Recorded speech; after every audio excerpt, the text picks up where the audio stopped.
რას დავბედით, იმაზეც ვაკეთებ და იმაზე მოკლედ დროში. შეიძლება მართლაც ევროპაც გავავოცოთ. Поздравляю весь личный состав. კარგი მანევრია ძალიან.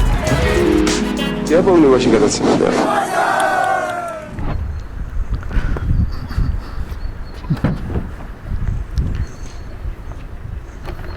დღეს თქვენთვის ორი გამოცანა მაქვს. პირველი, რა დევს ამ მანქანის საბარგულში. და მეორე, რაში არიან პროჭორულელები უბადლოები. პირველ ამოცანას მარტივი ახსნა აქვს.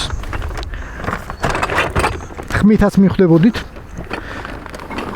ბოთლები პლასმასის და შუშის. და მეორე, პროჭორულელები აბსოლუტურად გენიალურები არიან დეგენერატობების მოფიქრებაში, დეგენერატობის დაკანონებაში, დეგენერატობის უარყოფაში და მე ამ ყველაფრის ერთად გაправებაში. კერძოდ, ახლა გულისხმობ დეგენერატობას, რომელიც მათ მოიფიქრეს ეგრეთ წოდებულ პლასტიკურ ბოთლებთან დაკავშირებით. გახსოვთ თქვენ ალბათ, რომ 2026 წლის ანუ წლევანდელი აპრილიდან პლასტიკური ბოთლების წარმოება საქართველოში, ამ ბოთლებში წყლის ჩამოსხმა, გაზირებული წყლის, ლუდის ჩამოსხმა უნდა აკრძალულიყო. და ყველაფერი უნდა დამთავრებული 2027 წლის აპრილში, როდესაც მხოლოდ 20 ლიტრიანი პლასმასის ბოთლები დარჩებოდა მოხმარებაში. ახლა პროჭორულელებმა ნაწილობრივ უკან დაიხიეს, ეს ყველაფერი რა თქმა უნდა გააправეს და თქვენს რომ ბიზნესთან შევათანხმეთო. როცა ამ ყველაფერს აკანონებდნენ, მაშინ რატო არ ელაპარაკდნენ ბიზნესს, ეს ცალკე საკითხია, მაგრამ დავანებოთ ამას თავი. რითაც პროჭორულელებმა გაამართლეს იყო ის, რომ ამას გთხოვს ევროკავშირიო. ევროკავშირის რეგულაციაო. სამწუხაროდ არც ერთ ჟურნალის არ გაჩენია კითხვა, იქნებ გვაჩვენოთ რა რეგულაციებით ითხოვს ევროკავშირი ამის გაკეთებასო, რა თქმა უნდა, არც პროჭორულელებს არ გამოუდიათ თავი და არ უჩვენებიათ ეს რეგულაციები, არ უჩვენებიათ მოწერა ევროკავშირთან, ამიტომ ყველაზე მარტივი დასადგენი რეალურად როგორ არის საქმე, რას ითხოვს ევროკავშირი, მათ შორის თავისი წევრი ქვეყნებისგან არის წასვლა და ევროკავშირის შემოწმება თვითონ ევროკავშირში როგორ ხდება პლასტიკის ბოთლების დამუშავება. არსებობს თუ არა ზოგადად პლასმასის ბოთლები. როგორც ხედავთ, არსებობს. აგერ პლასმასის ბოთლი და აგერ ევროკავშირი. და მარტივ ექსპერიმენტს გთავაზობ. წავიდეთ და ვნახოთ როგორ ამთავრებენ თუ აგრძელებენ პლასმასის ბოთლები და არა მარტო პლასმასის ბოთლები ევროკავშირში თავიანთ ცხოვრებას. ეს არის პუნქტი, სადაც ბოთლებს იბარებენ. ადამიანი არ არის ბოთლებს ვიბარებ, ბოთლებს ვინც ყვირის, მაგრამ არის მანქანა. აი მანქანა, რომელიც უნდა გითხრათ, რომ თელს ეგრეთ წოდებულ საქართველოს ხელისუფლებაზე უფრო ჭკვიანია, იმიტომ რომ ზუსტად იცის რა უნდა უქნას პლასმასის ბოთლებს. თავარი არის რომ ბოთლს კონდეს აი ეს ნიშანი. აი ეს ნიშნავს იმას, რომ ბოთლის გადამუშავება შეიძლება და ბოთლს ესეთი აპარატი მიიღებს. როგორც ხედავთ, ბოთლს აქვს ფასი 10 ცენტი. კიდევ ბოთლი სხვანაირი ასეთივე ნიშნით. და უკვე ავიდა თანხა 20 ცენტამდე. ალუმინის კილა, მაგრამ ასეთივე ნიშნით. 30 ცენტი. პლასმასის ბოთლი სხვანაირი. ასეთივე ნიშნით. მოკლედ მოდის ფული, მოდის. ფული მოდის. რადგან სახელმწიფოს, ზოგადად ევროკავშირს, ბოთლის მიღება და მეორადი გადამუშავება უღირს.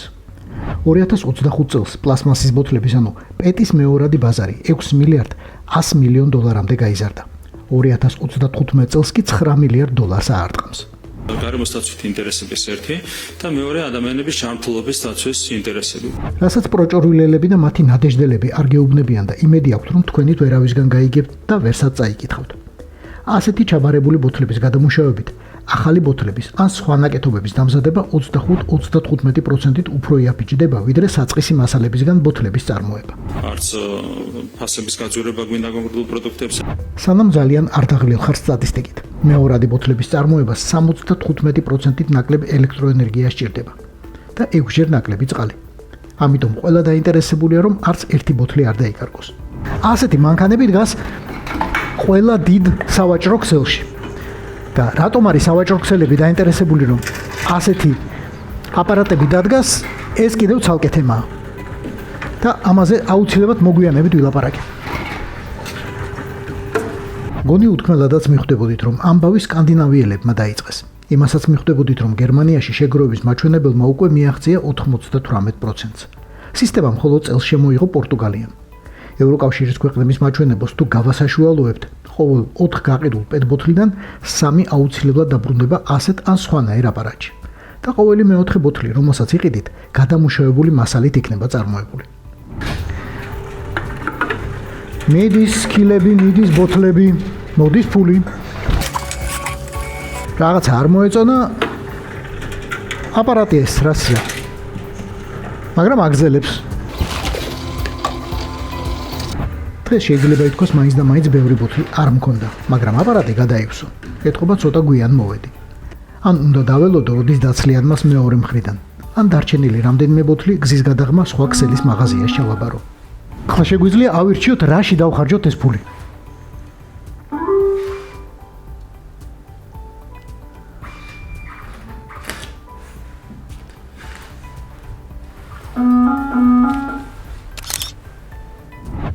სანამ მეორე აპარატში გვერდით შუშის ბოთლებსა და ქილებს ვაბარებ, პირველს ცლიან. აპარატი თვითონ მეძახის დაბრუნდი და დარჩენილი 8 ბოთლის ჩამიყარეო. მოდი ახლა ეგ ფული უკრაინის ფონდში გადავრიცხოთ.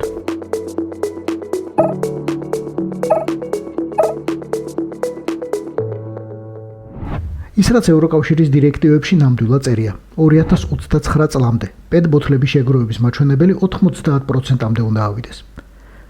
და ამაში იგულისხმება, რომ ბაზარი უბიძგებს ქვეყნებსა და ბიზნესს ჩამოაყალიბონ ჩაბარების სისტემა და გადამამუშავებელი საწარმოები.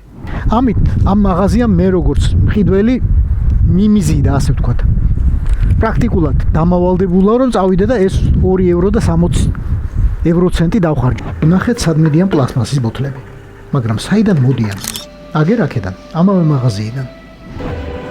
არავინ მოგატყუთ, რომ ევროკავშირში არ იყიდება პატარა პლასმასის ბოთლები.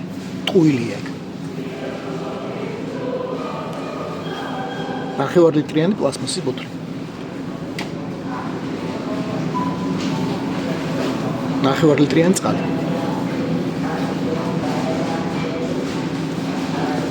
ისევ ნახევარლიტრიანი წყალი.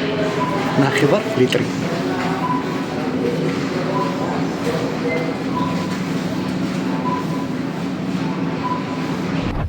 დღევანდელი გეგმა შესრულებულია. საყიდელი ურიკაშია, გადახდის დროა. დადგა დრო, როცა შემიძლია ჩემი კუპონები დავხარჯო. აი, ბოთლებში ნაშოვნი ფული.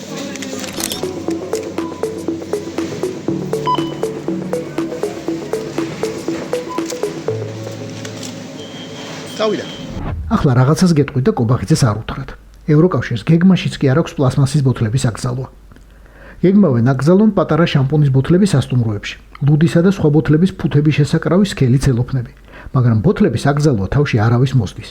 იმიტომ რომ ჩაბარების სისტემის შემოღების შემდეგ აქ ნაგავშიც კი არავინ აგდებს ბოთლებსა და ქილებს არათუ სადმე ბუნებაში. გიჟი ვინაა ფული გადაყაროს. იმისთვის რომ იდენტობა დაკარგული ევროკავშირი ჩემი ცაფირუს ხმელე ზურმუხტისთვის შემედარებინა, მოვიარე ტყეები, მოვიარე ზღვები, მოვიარე ტბები, მოვიარე მდინარეები.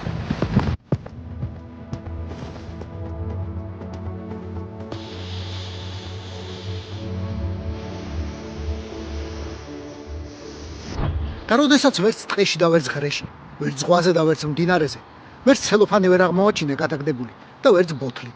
აი მაშინ კი აღმოხდა, კი, მაგრამ რა გვინდა ასეთი ევროპა, სადაც ნაგვის საქმე გაცილებით უფრო მოწესრიგებული და დავარცხნილია, ვიდრე ზოგ-ზოგი ერთი ვითომ პრემიერ-მინისტრის პრიჩოსკა. რაც დავიდით, იმაზეც ვაკეთებ და იმაზე მოკლედ დროში. შეიძლება მართლაც ევროპაც გავავოცოთ. Поздравляю весь личный состав. კარგი მანევრია ძალიან. Я помню, очень гадаться надо.